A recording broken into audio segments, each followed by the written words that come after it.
So today we're starting at Münster train station, Germany, on the way to Hamburg. So behind me in all that yellow writing is something that says to Hamburg. And of course, in the new German fashion, the train is delayed.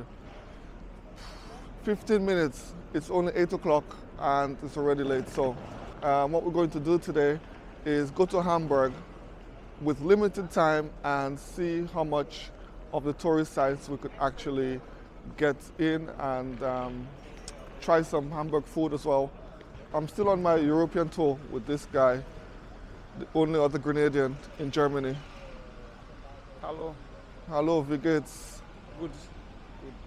Ready for it. It's cold. It's a cool morning. It's a cold morning, but we're ready. We're going to head to the platform and we're going to see how long this train actually takes to come. So next time you see us, we'll be in Hamburg. So we have arrived at Hamburg train station with the city of Hamburg, and as we mentioned before, I'll be doing some touristy things today. So we're looking at some good sites to go to, and we can see we're at the main train station, or as they say in German, Hauptbahnhof. We're going to the old town hall where the Senate and the Parliament building is. So that's where we're going to start today. So let's explore Hamburg. We're going to the U-Bahn. So far, our first impression of Hamburg is that it's a bit, it's dirtier compared to some of the cities we've been to, and there's a lot of more, say, poor people. I say vagrants. There's a few more vagrants already around the train station area. Smells a little bit like piss, depends on where you go as well. So that's not too good. We're trying to find the U3, I think it is. Let me check my map, 1 minute. Finally, we are ready to go to our first stop. We had to get a day ticket, which was such a falafel, such a palaver, such issues. For some reason, we couldn't get at the automated ticket buying machine, so we have to look for an office. But yeah, by the way, a day ticket in Hamburg costs $7.40 a person, and you can use the underground, the buses and so on it. So I think it's definitely worth getting a day ticket if you come here for a day. You could even buy for 24 hours if you're here for longer. So here we are, Rathaus, Hamburg. Look at this amazing structure. The Hamburg City Hall, or Rathaus, which today serves as the seat of the local government in Hamburg here in Germany. It was built between the year 1886 and 1897, meaning it took over 55 years to build. I guess in those days things took just a little bit longer due to the lack of machinery that we have today, but still that's quite impressive. And the way it looks now is visually impeccable. It looks really amazing. It really stands out, as you can see from the tower in the middle. There are 20 emperor statues which is located around the Rathaus, and inside there are over 600 rooms that is still being used today. You can find the Rathaus in the Altstadt quarter at the Rathaus Markt Square, and also it's near the Binnen-Alster Lake and Central Station. So it's not really a far walk from the main station in Hamburg. So any chance you get, just leave the train station, come straight down, you'll find the Rathaus. Wow.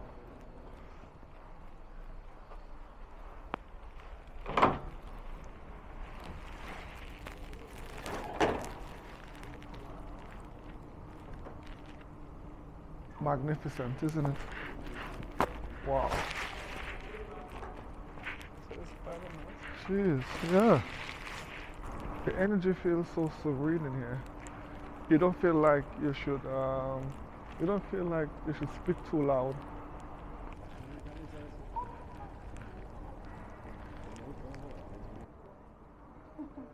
Okay, as much as this is quite an amazing first stop, the tour must continue. I'm actually quite impressed because in normal circumstances I would not come to places like this and just explore or do the touristy bits. What else does Hamburg have to offer as a tourist story? Stick with us. We're going to St. Michael's Cathedral or St. Michael's Church. Next, this one offers a panoramic view of the city. So it would be really interesting to see what it looks like.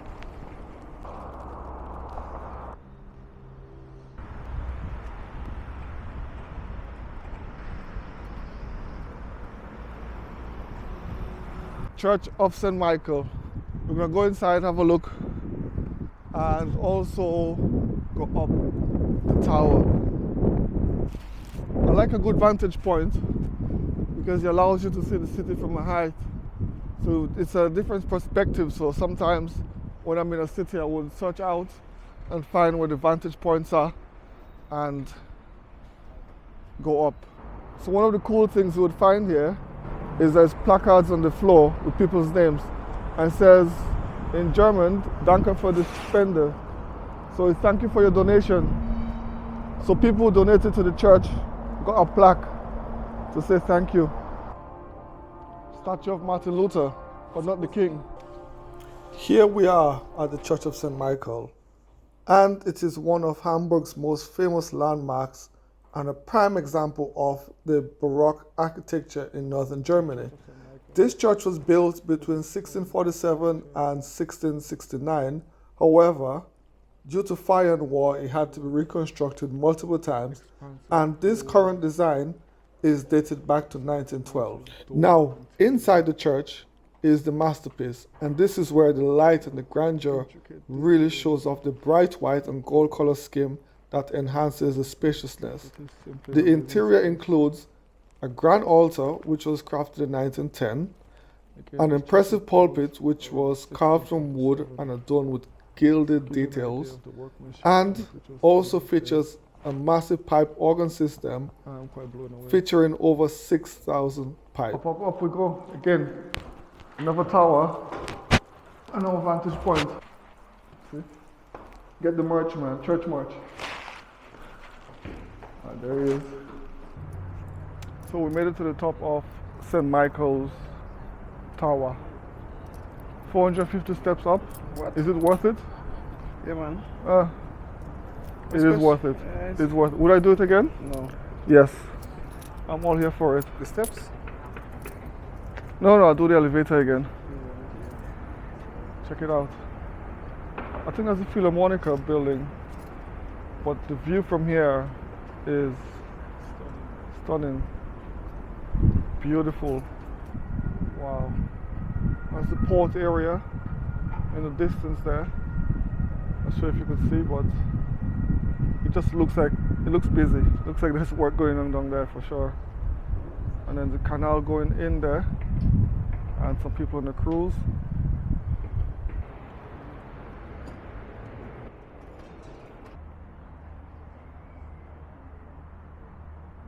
I think one of the good things that they do here, like when you come up, they have an overview of what you're looking at in a sense. So there's a small map in front of the, whatever side you're on, whichever side you're looking. So this is the west side, and they have a map on here that shows, not says, but shows what you're looking at.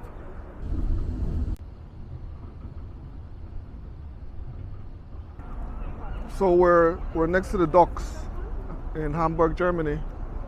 We're on our way to the Elbtunnel, which is the longest river tunnel in the world. So that's where we are now. We're just taking in some sights here, looking at the boats being moved around. See? The day-to-day activities here is just so much happening. So much cruises and stuff you could get here. For tourists, this is a place you could come and be entertained for hours without breaking a sweat. Look at this boat. Lavender Ace. How big is that boat? My pet peeve. Why? It's not even a bridge, but it's locks on it. Alright, dog.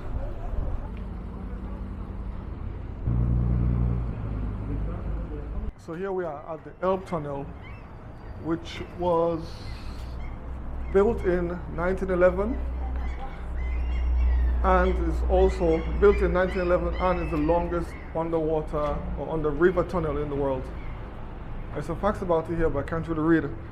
One of the other things that the Elbtunnel is 426.5 meters long, and we'll be taking a walk through it. This is one of the free things you could do whilst in Hamburg. What's cool about this is that we're actually under the Elbe River. Under the Elbe River. I'll say that again. 24 meters down. We're going to walk 426 meters and a half across. This was built in 1911. So imagine the technology they had at that time to build this. And today it's still standing. And I would say the condition is sauber. As they say in German, it's clean down here. The wind's a bit fresh, but something else. Have a look ahead. Look at this. We're under the Elbe River. Zoom, zoom, zoom. Yeah, man. Yeah, this is fascinating.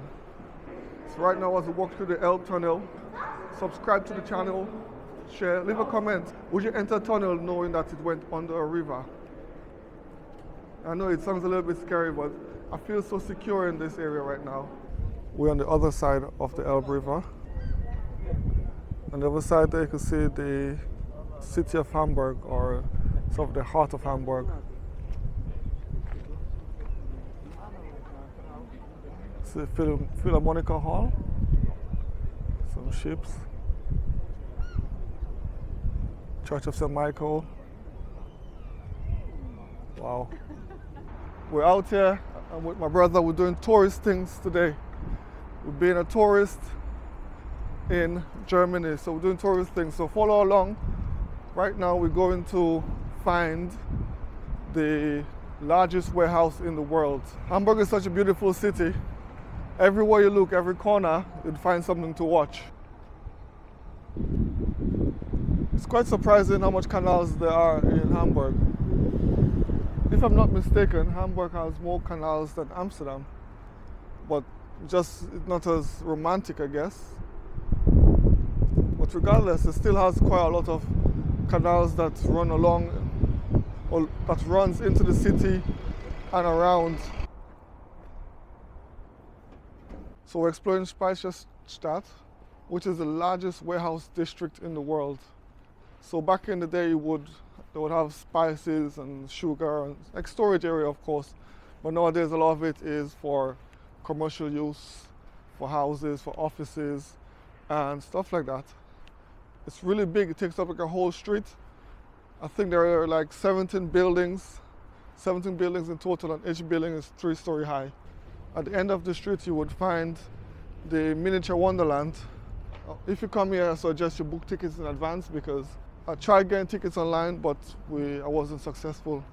So now we just have to peek from outside, take a picture of the sign maybe, and then go onto a tour.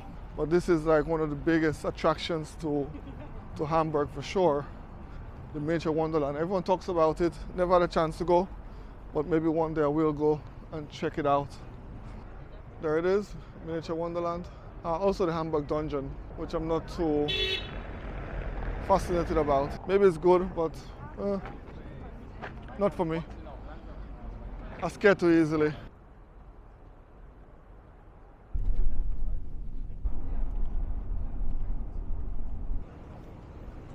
So we're at the Binnenalster Lake in Hamburg, Germany. And if you look, it's a lake in the middle of the city that adds to the vibe, gives it a different feeling as you look at the lake. So a lot of people go and chill out on the banks, have some food maybe. Scenery is really nice though. And if you look in the middle of the lake, there's a big flume of water being pumped up, and depends on where you look at it, you'll see a rainbow effect. So that's really, wow, that is really cool. Binnenalster Lake, I think it is. If I'm not sure, again, someone from Germany tell me if I'm wrong. If it's something else, maybe my pronunciation is off. So the street that we're currently on is called Jungfernstieg. And according to the Hamburg history, this is the first paved road in Germany. Once you come to Hamburg, no visit is finished without visiting the Reeperbahn. Depends on what you like. I'm not going to say that you have to come, but Reeperbahn is quite interested for Hamburg because it is the sex district of Hamburg. So if you're into that type of stuff, for sure, yeah, come and check it out. Or if just out of interest, why not? Right behind me is a big sex house. I'm just showing you guys what's available, what you could do if you should come to Hamburg. Let's check out Reeperbahn. Full of vagrants, full of people, homeless people on the street. Excuse the noise from the roadworks, but we just realized that the Reeperbahn has a lot of places to eat and drink. So I would think besides just the R-rated stuff, there are other things to do in Reeperbahn. But it's early now, so it doesn't seem like everything is open. Or if they're open, it's really quiet at the moment. We're here on a weekday, so that could explain why it is so quiet. We're now trying to find the street where no women are allowed because it's so naughty. Let's have a turn around here. Take you on a POV. Let's go one up and then go across. So this is just kind of a exploration, really, just having a look around. Everything is closed today. I'm not sure why it's closed. There's one bar that's open, but there's some dodgy-looking people from the door. So I'm not gonna go in there. They might kidnap me and use me for things I don't like. And we're here now because we are at, I think it's Herbertstrasse, something like that. Kaisjungs. Let's call it Kaisjungs. So we just exited from Herbertstrasse, and basically it's a cordoned off area where there's women in the windows. So it's like the red light district of the Reeperbahn. Women flaunting their skin for a few dollars. If that's your thing, then yeah, why not? It seems a bit dingy in there, a bit dirty to be fair. Nothing looks really clean. Well, it's not clean because it's, it is what it is. Oldest profession in the world on show.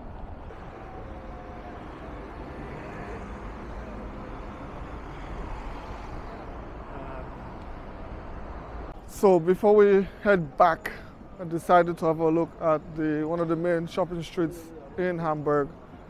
This one leads directly from the train station. We've got a few more minutes to burn before our train leaves, so I thought instead of just doing the tourist sites, we could come around here and we could just have a peek through, see what it's about.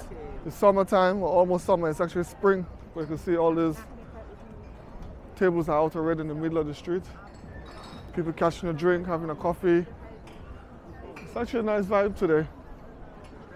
It doesn't feel too busy.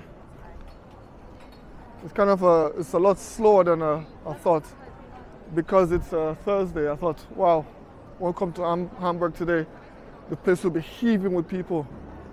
But, contrary to what I thought, the place is actually quiet. Not quiet, quiet is not the word, but a lot less hectic than I imagined.